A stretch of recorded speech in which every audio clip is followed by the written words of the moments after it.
한평생을 사람이 살아가면서 우리를 힘들게 하는 건 전쟁이나 기근, 질병이나 홍수와 지진 같은 이런 천재지변만 사람을 힘들게 하는 건 아닙니다. 어제 새벽까지도 새벽기도 오신 분들이 에어컨을 틀고 새벽 예배를 들으셨다 그러는데, 하룻밤 사이에 오늘 새벽에는 히터를 틀고 새벽 예배를 드리거든요. 천재지변, 어쩔 수 없는, 우리 인간들이 적응해야 될 수밖에 없는 문제들입니다. 근데 그거 말고도 사람을 힘들게 하는 건 인간관계에서 찾아오는 무슨 시기, 질투, 분쟁 같은 여러 가지 인간관계에서 오는 갈등들이 있습니다. 더구나 요즘 같은 코로나 상황이라면 수많은 사람들이 이 코로나 때문에 힘들어하고 어렵게 인생을 살아갑니다. 세상을 이기면서 살아간다는 게 그렇게 쉽지는 않습니다. 더욱이 세상에서 하나님의 백성들을 대적하는 이 공중권세 잡은 악한 영의 세력들을 이기며 살아간다는 건 인간적으로는 사실 불가능할 수도 있습니다. 그렇기 때문에 바울은 로마서를 기록하면서 오호라 나는 곤고한 사람이로다. 이 사망의 몸에서 누가 나를 건져내랴. 그러면서 내 자신이 마음으로는 하나님의 법을, 육신으로는 죄의 법을 섬긴다고 그렇게 고백을 합니다.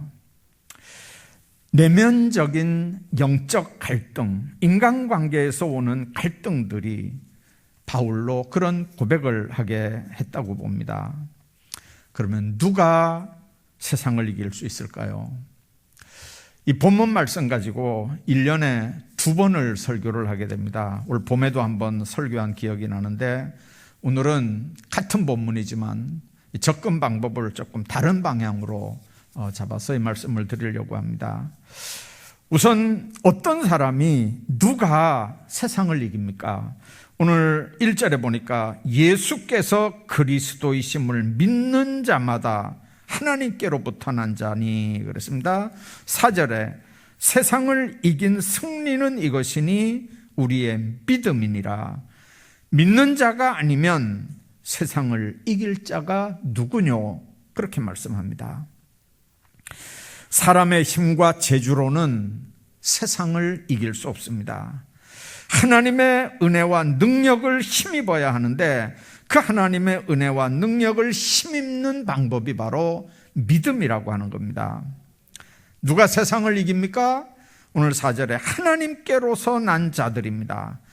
하나님께로서 났다는 말, 누구를 가리키는 겁니까? 하나님을 믿는 모든 사람들을 가리키지만 더 정확하게 얘기하면 거듭난 사람들입니다. 새로 난 사람들입니다. 예수 안에서 새 사람 된, 중생된 자들을 얘기합니다. 그런 사람들이 세상을 이길 수 있다는 거죠. 좋게 말하면 예수 믿는 모든 사람들이 다 거듭나고, 거듭난 하나님의 백성들은 세상을 이길 수 있는 줄로 믿습니다. 이제 문제는 어떻게 거듭나고 어떻게 하나님께로부터 날 수 있느냐는 거죠. 1절에 보니까 예수께서 그리스도이심을 믿는 자마다 하나님께로서 난 자다, 그렇게 말씀합니다. 이 믿음이라고 하는 게 내 삶 전폭을 그분께 의뢰하고 맡기는 게 믿는 거잖아요. 우리는 믿음이라고 하면 지식과 혼동을 합니다. 예를 들면 예수님이 누구냐? 하나님의 아들이다. 그분이 누구냐? 나를 위해 십자가에 못 박히신 분이다. 내 구주다. 여러분들, 믿고도 할 수 있지만 안 믿고도 이런 고백은 얼마든지 할 수 있습니다. 왜 그렇습니까? 믿지 않고도 지식이 나를 그렇게 대답하게 할 수 있다고 말이에요. 그러면 그게 지식인지 삶의 고백인지 진짜 믿음인지를 뭘 보고 알 수 있느냐? 그래서 믿음이라고 하는 헬라어가 의탁한다, 의뢰한다, 그런 의미의 피스토스라고 하는 단어입니다. 의뢰한다는 말이 뭡니까? 맡겨드리는 겁니다. 완전히 내 인생을 그분께 의탁하는 겁니다. 그러면 나보다 더 잘하시는 주님께서 우리에게 가장 선한 길로 인도해 주시는데, 그렇게 믿고 내 삶을 그분께 맡기느냐, 아니면 머리로는, 입으로는, 지식으로는, 이성적으로는 그렇게 맡길 수 있지만 실제 삶의 자리에서 못 맡기고 내 인생은 그분께 아니고 내 인생은 내 거라고 생각하고 내 인생, 내 삶의 운전대를 절대로 그분께 양보하지 않고 내가 끝까지 운전대를 붙잡고 고민하고 밤잠 못 자고 씨름하고 그렇게 어렵게 세상을 사는 거거든요. 믿음은 그 모든 것들을 하나님 앞에 맡겨버리는 겁니다. 아까 우리 찬송 불렀습니다. 예수님 우리 모두의 왕인 줄로 믿습니다. 그분이 왕이라는 말은 그분이 우리를 다스리는 통치자란 말입니다. 말로만 그렇습니까? 아닙니다. 그분의 영향력이 우리 모두에게 미친다는 말입니다.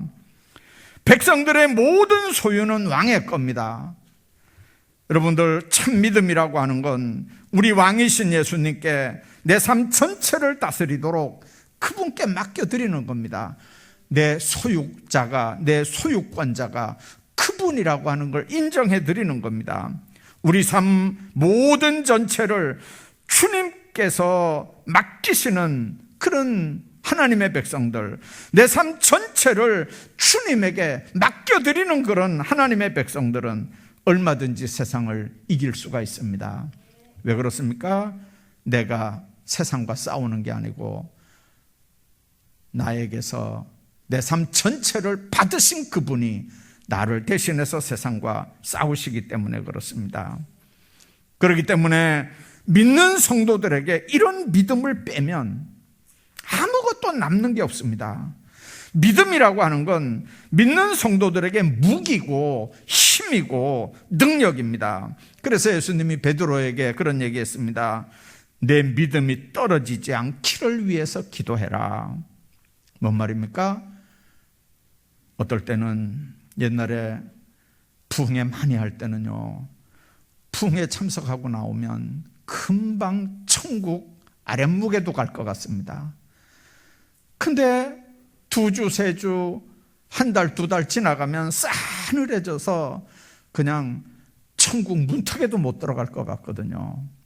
여러분들, 예수 믿고 구원받아 하나님의 자녀 되고 천국 백성 되는 게 기분에 따라서 들어가기도 하고 못 들어가기도 하고 그런 건 아니잖아요. 자, 그런데 실제로 우리 믿음이라는 건 파도처럼 높아질 수도 있고 또 파도처럼 낮아질 수도 있습니다. 오를 때는 뭐 금방 천국도 갈 것 같고요. 스스로 생각할 때 그 믿음이 없을 때는요, 자기 몸뚱아리 하나도 못 감당합니다. 천국 간다는 보장도 그런 믿음도 안 생깁니다. 왜 그렇습니까? 믿음이라고 하는 게 수평선 같지 않아서 그렇습니다. 어떨 때는 성령 충만할 때는 올라가다가 약할 때는 자기 신앙 하나도 제대로 감당을 못 하거든요. 그래서 내 믿음이 떨어지지 않기를 위해서 기도하라는 겁니다. 그리고 말씀합니다. 네가 돌이킨 후에 믿음을 굳게 하라. 그렇게 말씀합니다. 오늘 우리 모두에게도 주시는 말씀입니다. 믿음을 도적 맞지 않도록, 마귀에게 빼앗기지 않도록 믿음을 굳게 하라는 거예요. 믿음을 지키라는 겁니다. 그래서 사도들도 예수님께 구할 게 많았지만 한 가지를 구했습니다. 주여 우리에게 믿음을 더하여 주옵소서. 여러분들, 세상을 이기며 살고 싶습니까? 악한 영적인 세력들에게 승리하며 신앙생활하고 싶습니까? 세상에 많은 유혹, 무력, 정욕을 이기고 그래서 승리하며 세상을 살고 싶습니까? 그렇다면 믿음을 구하셔야 됩니다. 믿음이 있어야 자기를 새 속에 물들지 않고 지킬 수 있는 겁니다. 여러분들, 우리가 얼마나 아브라함 링컨에 대한 얘기 많이 들었습니까? 그 어렸을 때 통나무 집에서 정말 가난하게 살았습니다. 어머니가 세상 떠난 이후에 링컨은 학교 문턱에도 못 가봤습니다. 시의원이 되려고 했는데 그 상대방들이 네가 요즘 말로 하면 초등학교도 못 나온 게 무슨 시의원을 하느냐, 아주 괜히 나왔다가 얼마나 상처를 받았는지 모릅니다. 이건 아니구나 싶어서 사업에 손을 댔는데 자본이 없는 링컨이 사업에 성공할 리가 없습니다. 얼마 있지 않아서 그동안에 벌어 모았던 돈 다 파산했습니다. 사랑하는 애인이 죽었습니다. 훗날 결혼했지만 불행한 결혼이었습니다. 나중에 나이 좀 더 먹어서 의회에 출마할 기회가 있었는데 역시 학벌은 계속 따라다녔습니다. 미국 토지관리소에 들어가기 위해서 일을 했는데 결국은 졸업장이 없어서 기회를 놓쳤고, 학원 강사가 되려고 했는데 역시 졸업장이 없어서 학원 강사 되는 일에 실패했습니다. 그런 가운데서도 링컨을 굳게 세웠던 버팀목이 되어줬던 한 가지 위대한 재산이 있었습니다. 여러분들이 아는 대로 어머니에게 물려받은 성경책 하나하고 믿음이었습니다. 그는 그 낡은 성경을 유산으로 받아 그 성경을 읽으면서 믿음을 가지고 있었기 때문에 어떤 실패와 고난 속에서도 절대로 낙심하거나 포기하지 않았습니다. 그리고 지금까지도 역대 미국 대통령 중에 가장 존경받는 16대 미국 대통령이 됐던 걸 우리가 기억합니다. 믿음은 우리에게 닥쳐오는 실패와 난관을 얼마든지 이기게 합니다. 여러분들, 누가 세상을 이깁니까? 공부 많이 한 사람이 이깁니까? 권세 있는 사람이 이깁니까? 돈 많은 사람이 이깁니까? 경험 많은 사람이 이깁니까? 성경은 하나님께로서 난 자가 세상을 이긴다고 분명하게 얘기합니다. 거듭난 사람, 중생한 사람, 여러분들, 그런 사람들이 무엇으로 세상을 이깁니까? 그 무기가 뭡니까? 오직 믿음입니다. 예수 그리스도를 내 주로 믿는 믿음, 예수 그분만 의지하는 믿음, 내 삶 전폭을 그분께 맡겨드리는 믿음, 세상을 이긴 이김은 이것이니 우리의 믿음이니라, 그렇게 말씀합니다.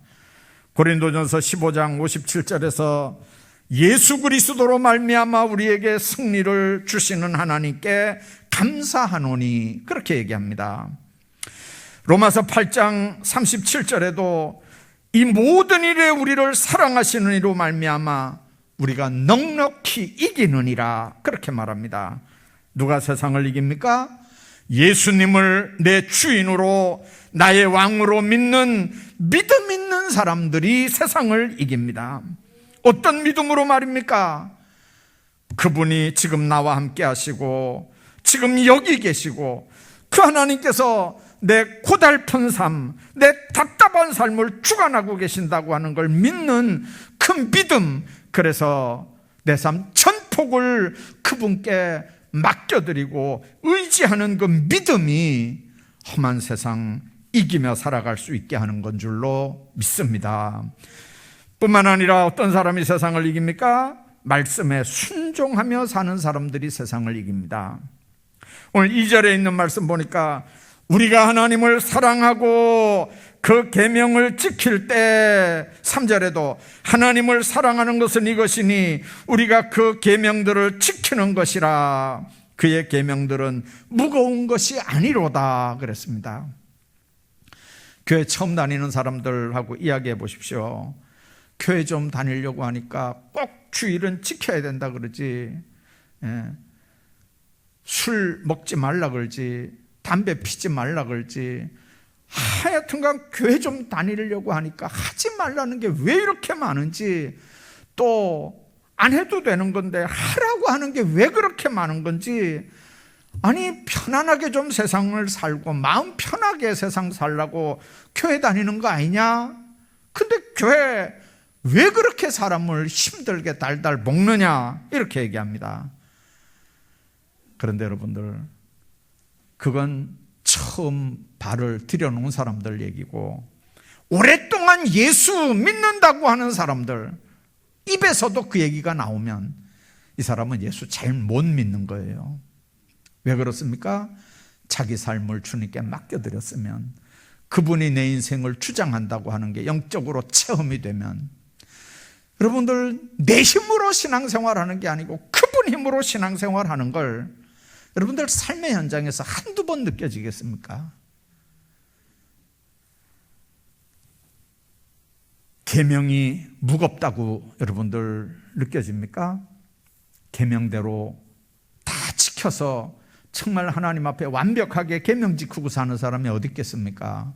그러나 그걸 지키게 하는 건 내 이성적인 판단이나 의지력 가지고 되는 거 아니잖아요. 우리는 태어나면서부터 죄성을 가지고 태어납니다. 세상 살아가면서 호시탐탐 마귀가 우리를 범죄하게 해서, 그래서 우리로 하여금 마귀가 그 죄라고 하는 걸 믿기로 우리를 자기 종으로 삼는 거예요. 나중에 마귀가 심판당할 때 마귀 따라가던 우리도 심판당하면서 지옥 가게 하려고 마귀는 끊임없이 그 역사들을 해나가는 거거든요. 그러면 주님은 우리가 범죄하는 걸 구경만 하겠습니까? 우리가 죄 짓는 걸 구경만 하겠습니까? 말할 수 없는 탄식으로 우리를 위해서 정말 풀꽃 같은 눈으로 감찰하시는 주님인 걸 우리가 믿습니다. 계명이 무거운 게 아니라고 하는 말이 뭔 말입니까?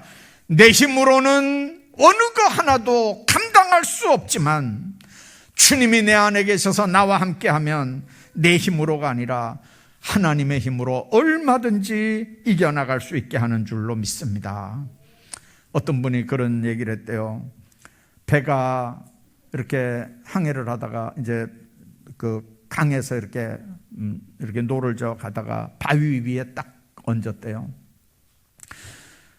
자, 아무리 노력을 해도 이 바위에 얹어져 있는 배가 못 벗어나가는 거예요. 하나님 앞에 그렇게 기도했더니 하나님께서 그 워치만리에게 그런 얘기를 하더래요.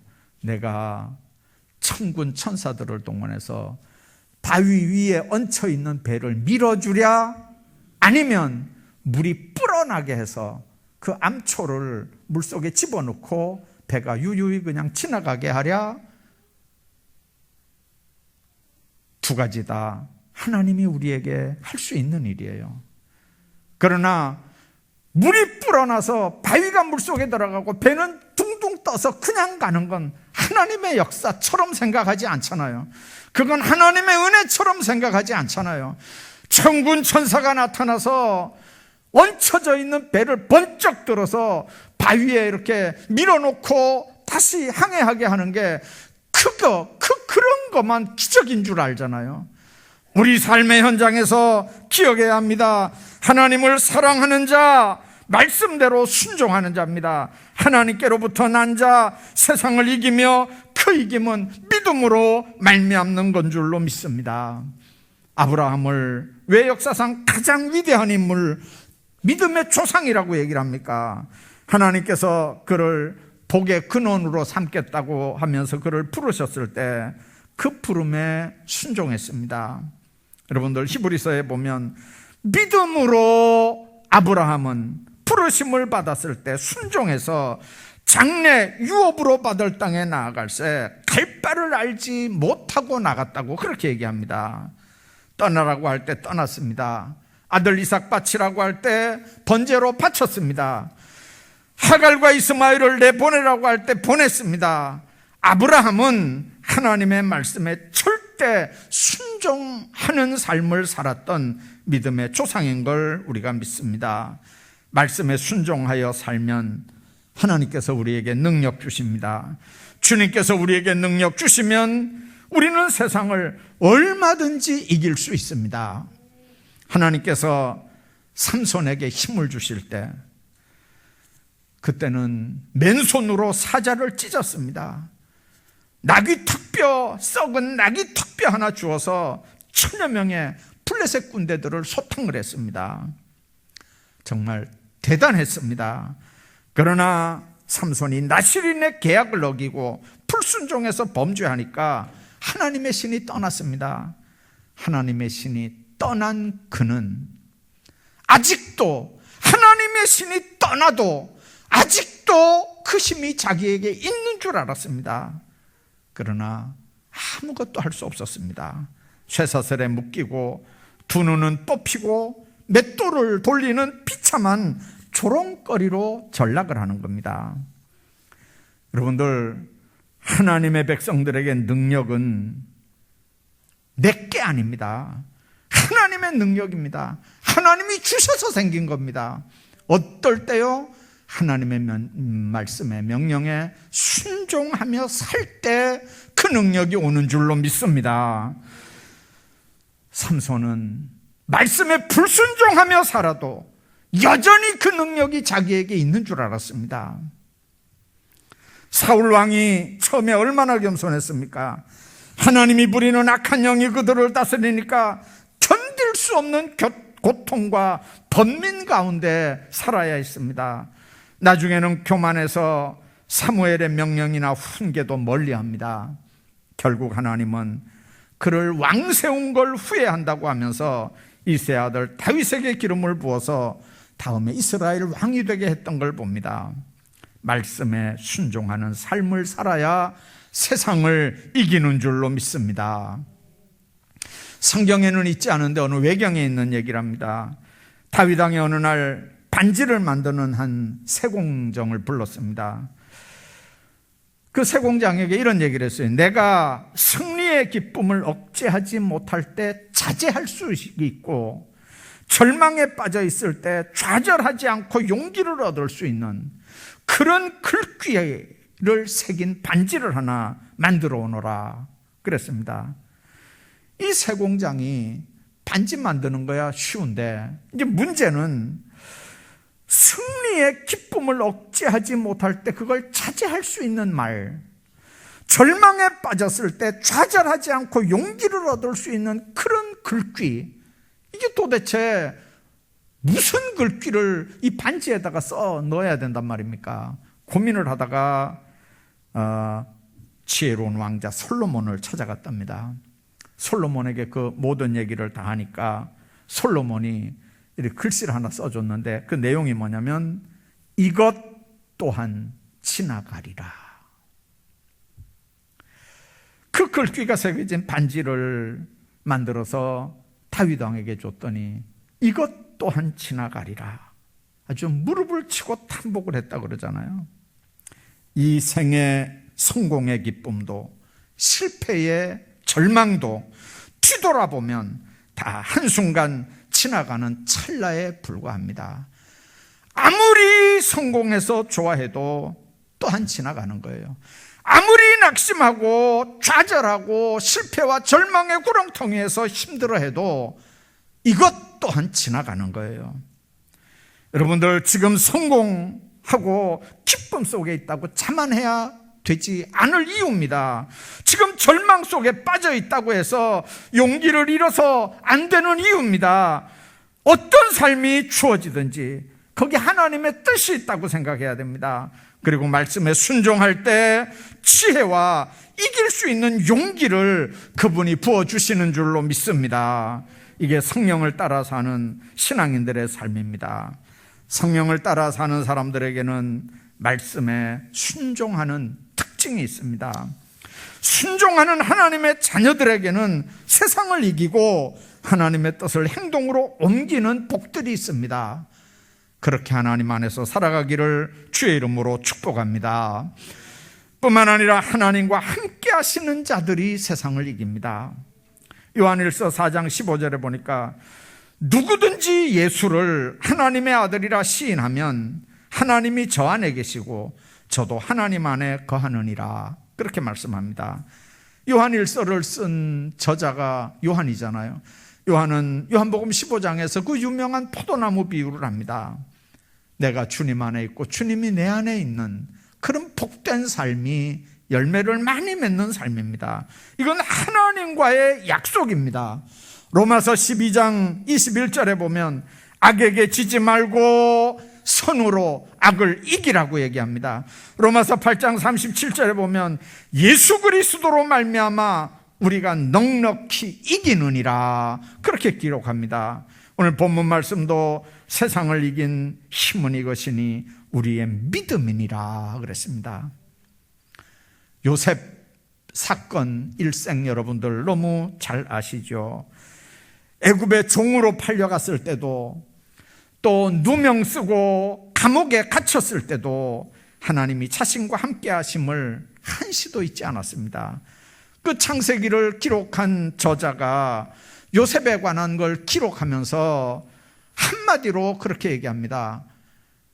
하나님이 요셉과 함께 하심으로 요셉이 형통했다는 거예요. 감옥에 들어가도 지금 종으로 팔려가도 하나님이 함께 했고 요셉은 형통했다는 거예요. 우리가 볼 때는 하나도 하나님이 함께 하면 어떻게 그런 일이 일어날 수 있을까 이해가 안 되는데 하나님이 함께 했대요. 그래도 그리고 하나도 형통 안 합니다. 그런데도 성경은 형통했대요. 그런데 요셉의 일생 마지막 부분을 보니까 그 모든 일이 다 애굽의 총리가 돼서 이스라엘 민족들을 살려내기 위한 하나의 과정들이었다는 걸 요셉의 인생 마지막에 보면 우리가 알게 되는 거잖아요. 그렇기 때문에 총리가 돼서 자신을 종으로 팔았던 그 형들을 만날 때 그 형들이 얼마나 겁을 먹고 지금 요셉을 봅니까? 그럴 때 뭐라 그럽니까? 나를 이리로 보낸 이는 당신들이 아니요 하나님이라 그렇게 고백합니다. 당신들이 나를 종으로 팔고 애굽에 보낸 것 같지만 하나님께서 나를 여기 보내셨다는 거예요. 당신들이 보낸 게 아니고 하나님이 보냈다는 거예요. 여러분들 이런 믿음이 있으면 형제 간에 갈등이 있겠습니까? 이런 믿음이 있으면 형제 사이에 원수로 살겠습니까? 그렇기 때문에 인생은 어디에 있느냐가 중요한 게 아닙니다. 지금 누구와 함께 있느냐가 중요합니다. 거기에 우리 인생이 달려 있습니다. 많은 사람들은 지금 어디 있느냐를 너무 중요하게 생각합니다. 지금 어떻게 사느냐를 너무 중요하게 생각합니다. 그러나 그거보다 더 중요한 건 거기 있다 할지라도 지금 그런 상황이라 할지라도 지금 누구와 함께 그 자리에 있느냐는 거예요. 두려워하지 말아라. 내가 너와 함께 함이라. 놀라지 마라. 나는 네 하나님이 됨이니라. 내가 너를 굳세게 하리라. 참으로 너를 도와주리라. 이사야를 통해서 우리에게 주시는 하나님의 말씀입니다. 시편 23편 여러분들 잘 압니다. 내가 사망의 음침한 골짜기로 다닐지라도 해를 두려워하지 않을 것은 주께서 나와 함께 하심이라. 주님이 나와 함께 하면 삶의 자리 의미가 없습니다. 거기가 천국인 줄로 믿습니다. 2조 말기에 어느 왕이 난을 만나서 신하들과 더불어 서민복장을 한 채 피난을 갔습니다. 야사에 나오는 얘기인데 막 비슷할 거예요. 정사하고 한시도 마음을 놓을 수 없는 그런 위험한 길에 어느 시골 마을에 도착을 했습니다. 한 농부 집에 이렇게 찾아가서 며칠 좀 유하자 이랬습니다. 그 어려울 때 손님 잘못 맞이하면 자기만 죽는 게 아니고 사돈의 8,600 몇 대가 몰살을 당하는 이제 그런 무서운 때입니다. 자, 그런데 그 농부가 아주 순수하게 그 일행을 받아들였습니다. 그리고 며칠 쉬게 했습니다. 왕이 얼마나 고맙겠습니까? 누구냐 어디서 왔느냐 묻지도 않고 그냥 지나가는 과객이라 그러니까 그 몇 사람을 아주 지극정성으로 대접을 해줬습니다. 이제 정세가 회복이 돼서 환궁을 합니다. 이제 왕은 여전히 자기 신분을 밝히지 않고 이제 농부에게 그 집을 떠나면서 그렇게 얘기했습니다. 그동안 신세 많이 졌습니다. 내가 이 은혜를 갚아야 될 텐데 소원이 있으면 한 가지 얘기해 보십시오. 농부가 아무리 소원을 얘기하라 그래도 얘기를 안 합니다. 그러면서 나중에 그런 얘기해요. 제가 무슨 별 소원이 있겠습니까? 보다시피 먹을 거 있고 또 몸도 건강하고 여태껏 이렇게 살아왔고 앞으로도 또 이렇게 살 건데 필요 없습니다. 필요한 게 없습니다. 자, 그러니까 그래도 왕이 자꾸 이제 소원을 말해보라 그러니까 이 농부가 이제 굳이 그러시다면 하면서 이제 얘기를 하는 게 뭐냐면 이제 다음 달에 내 생일, 내 환갑인데 이 아이들이 내 환갑 잔치를 지금 열어준다고 하는데 그때 오셔서 그러면 요즘 말로 하면 식사나 좀 같이 합시다. 이렇게 한 거예요. 그게 소원이에요. 필요한 거 아무것도 없다는 거예요. 이제 다음 달에 내 환갑인데 괜찮으면 와서 그저 식사나 같이 하자고. 그러니까 알겠다고 하면서 그 왕이 이제 황궁을 합니다. 세상에 그날 그 촌에 여러분들 왕이 나타나는 거예요. 그 왕이 그냥 자기 몸뚱아리만 나타납니까?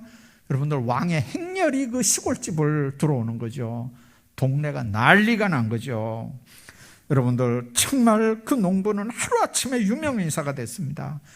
이 보통 농부가 아니고 대단한 사람인 줄 알고 사방에서 그 농부 집에 그냥 막 선물이 막 쌓이고 명예만 얻는 게 아니고 졸지에 그 농부가 큰 부자가 되는 거죠. 심지어는 그 집에 임금이 다녀갔다고 해서 기념비까지 하나 세웠다는 거예요. 인간이 하나님께 받을 수 있는 가장 크고 가장 본질적인 축복은 뭘까요? 돈일까요? 명예일까요? 아니요. 하나님이 나와 함께 해주시는 임마누엘의 축복인 줄로 믿습니다. 하나님이 나와 함께 한다면 이거보다 더 크고 더 본질적이며 우리가 바랄 다른 복은 없는 줄로 믿습니다. 주님이 나와 함께 하면 이거보다 다른 무슨 소원이 필요하겠습니까? 하나님이 나와 함께 해주시는 임마누엘의 복, 예수님을 영접한 사람은 누구나 누려야만 하는 그런 임마누엘의 신앙만 있으면 우리는 어떤 상황에서도 항상 기뻐하고 범사에 감사하면서 행복한 생활을 할 수 있는 줄로 믿습니다. 여러분들, 인간적으로 이 세상을 이길 수 있는 사람은 없습니다. 더구나 악한 마귀와 싸워서 이길 사람은 세상에 아무도 없습니다. 그러나 주님이 함께 하시면 반드시 이기는 줄로 믿습니다. 하나님의 말씀에 순종해 살기만 하면 그 말씀의 권능이 우리를 지배하기 때문에 반드시 세상을 이길 수 있습니다. 믿음으로 사는 자들은 반드시 세상을 이깁니다. 하나님께서 오늘 우리 모두에게 믿음 주셔서 세상을 능히 이기며 살게 하시기를 주의 이름으로 축복합니다.